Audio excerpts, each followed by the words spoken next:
Hello guys, ಸಿರಿ kitchen ವ್ಲಾಗ್ಸ್ಗೆ ಎಲ್ಲರಿಗೂ ಸ್ವಾಗತ. So ಎಲ್ಲರೂ ಹೇಗಿದ್ದೀರಾ? ಎಲ್ಲರೂ ಹುಷಾರಿದ್ದೀರಾ ಅಂತ ಭಾವಿಸ್ತೇನೆ. ಸೊ ಇವತ್ತು ನಾವು ಪಾಲಕ್ ಚಿಕನ್ ಮಾಡುವ. ಸೊ ಫಸ್ಟಿಗೆ ನಾವು ಪಾಲಕನ್ನು ಸ್ವಲ್ಪ ಬೇಯಿಸಬೇಕು. ಇದನ್ನು 1-1.5 ನಿಮಿಷಗಳ ಕಾಲ ಹಾಗೆಯೇ ಬೇಯಲು ಇಡುವ.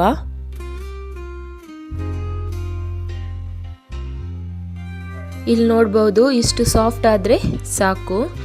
ಈಗ ಅದೇ ಪಾತ್ರೆಗೆ ನಾನು ಸ್ವಲ್ಪ ಗೀಯನ್ನು ಆ್ಯಡ್ ಮಾಡ್ತಿದ್ದೇನೆ. ನಿಮಗೆ ಆಯಿಲ್ ಬೇಕಾದರೆ ಆಯಿಲ್ ಕೂಡ ಹಾಕ್ಬೋದು.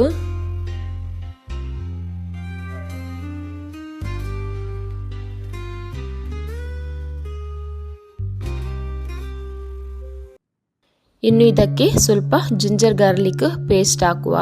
ಜಿಂಜರ್ ಗಾರ್ಲಿಕ್ ಪೇಸ್ಟ್ನ ಹಸಿ ವಾಸನೆ ಹೋದ ನಂತರ ಇದಕ್ಕೆ ನಾನು ಮತ್ತೆ ಈರುಳ್ಳಿ ಕೂಡ ಸೇರಿಸ್ತಿದ್ದೇನೆ.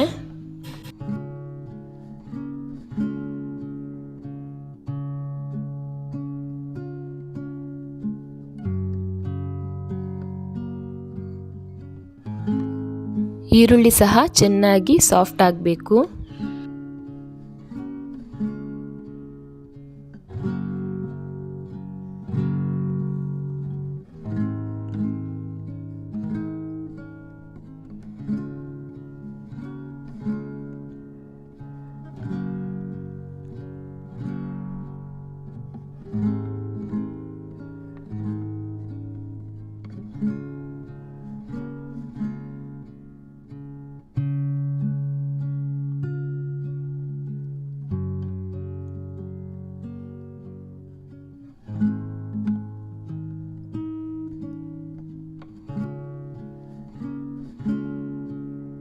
ಈರುಳ್ಳಿ ಸಾಫ್ಟ್ ಆದಮೇಲೆ ನಾವು ಇದಕ್ಕೆ ಟೊಮೆಟೊವನ್ನು ಸೇರಿಸುವ.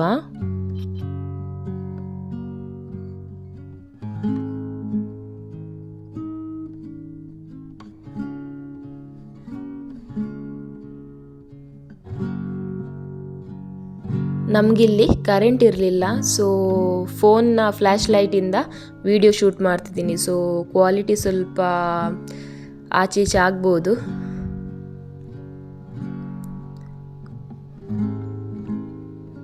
ಇನ್ನು ನಾನು ಇದಕ್ಕೆ ಕಟ್ ಮಾಡಿಟ್ಟಂತಹ ಮೆಣಸಿನಕಾಯನ್ನು ಹಾಕ್ತಿದ್ದೀನಿ. ಇಲ್ಲಿ ನಾನು 2-3 ಮೆಣಸಿನಕಾಯಿ ತಗೊಂಡಿದ್ದೀನಿ.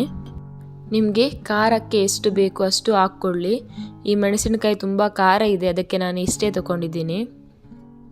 ಇನ್ನು ಇದಕ್ಕೆ ತೊಳೆದಿಟ್ಟಂತಹ ಚಿಕನನ್ನು ಸೇರಿಸುವ.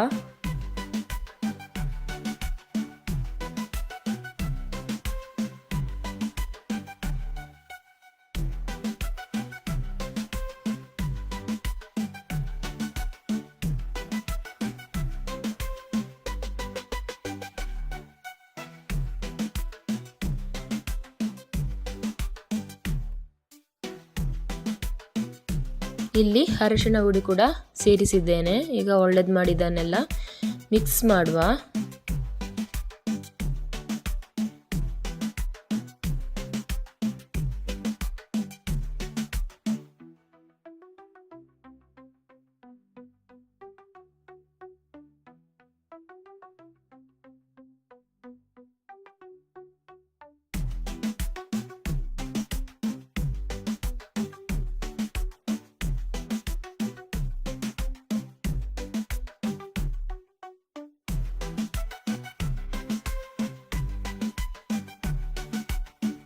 ಇನ್ನು ಇದಕ್ಕೆ ರುಚಿಗೆ ಎಷ್ಟು ಬೇಕು ಅಷ್ಟು ಉಪ್ಪನ್ನು ಕೂಡ ಸೇರಿಸಿ.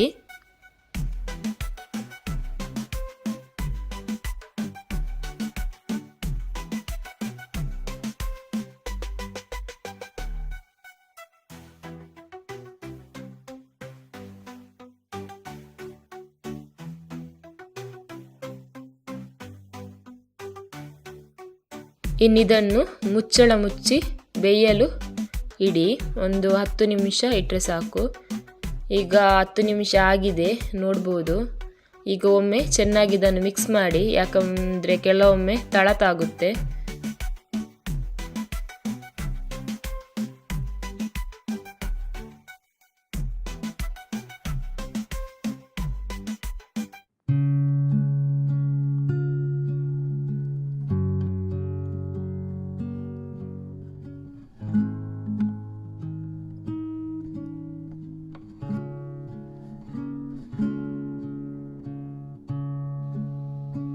ಇನ್ನು ನಾವು ಇದಕ್ಕೆ ಪೇಸ್ಟ್ ಹಾಕುವ, ಪಾಲಕದ್ದು ಪೇಸ್ಟ್.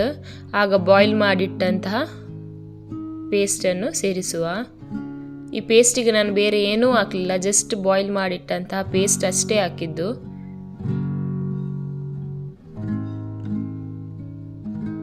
ಇದನ್ನೀಗ ಒಳ್ಳೇದು ಮಾಡಿ ಮಿಕ್ಸ್ ಮಾಡುವ. ಪಾಲಕ್ ಚಿಕನ್ ಬೇರೆ ಬೇರೆ ರೀತಿಯಲ್ಲಿ ಕೂಡ ಮಾಡ್ತಾರೆ.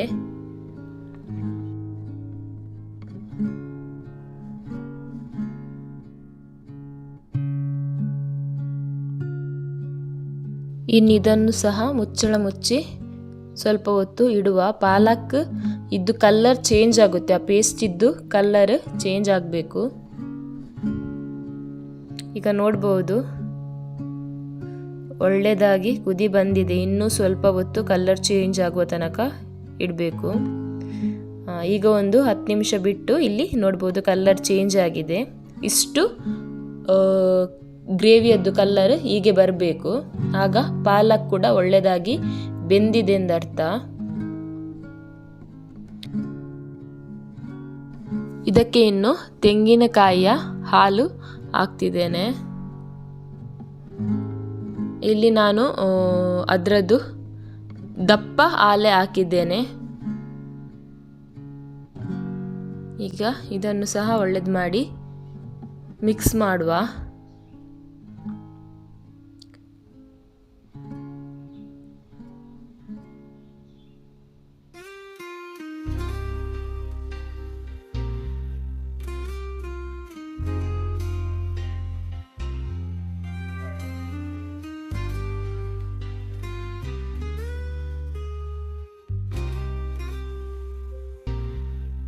ಈಗ ಉಪ್ಪು ನೋಡಿ ಎಷ್ಟು ಬೇಕಷ್ಟು ಉಪ್ಪು ಕೂಡ ಸೇರಿಸಿಕೊಳ್ಳಿ.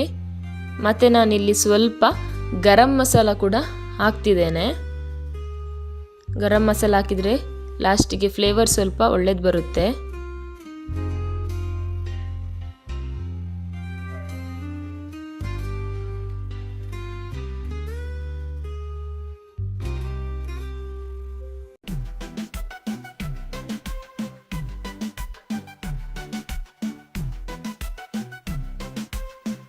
ಇದಕ್ಕೆ ನಾನಿಲ್ಲಿ ಅರ್ಧ ನಿಂಬೆ ರಸವನ್ನು ಕೂಡ ಹಾಕಿದ್ದೇನೆ. ನಿಮಗೆ ಬೇಕಾದರೆ ಹುಣಸೆ ಹುಳಿಯ ರಸ ಕೂಡ ಸೇರಿಸಬಹುದು.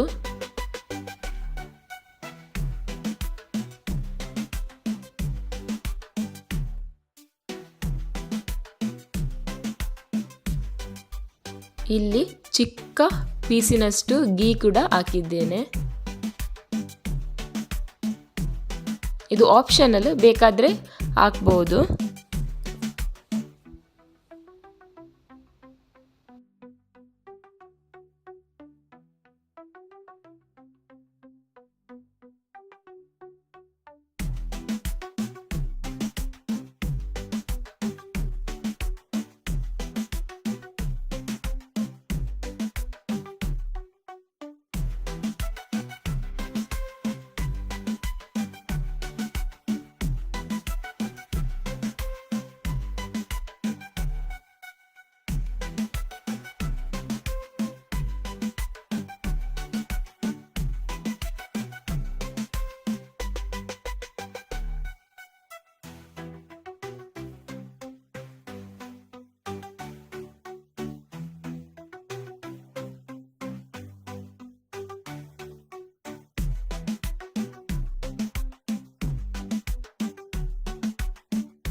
ಈಗ ನಮ್ಮದು ಗ್ರೇವಿ ರೆಡಿಯಾಗಿದೆ, ಒಳ್ಳೆಯದಾಗಿ ಬೆಂದಿದೆ. ಇದಕ್ಕೆ ಫೈನಲಿ ನಾವು ಕಸೂರಿ ಮೇಥಿ ಕೂಡ ಸೇರಿಸೋಣ.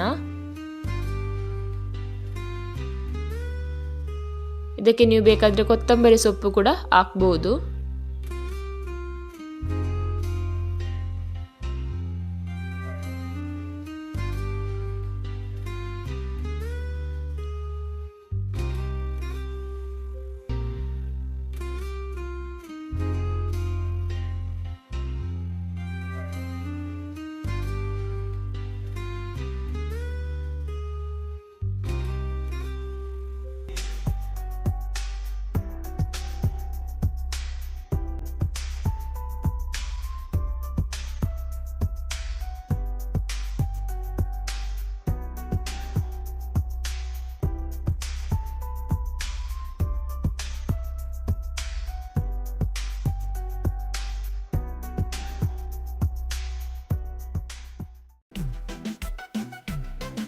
ಇಲ್ಲಿ ನೋಡ್ಬೋದು ನಮ್ಮದು ಗ್ರೇವಿ ಎಷ್ಟು ಚೆನ್ನಾಗಿ ಬಂದಿದೆ ಅಂತ.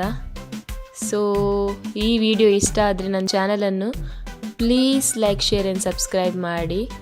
Thank you so much for watching. Take care. Bye. See you in the next video.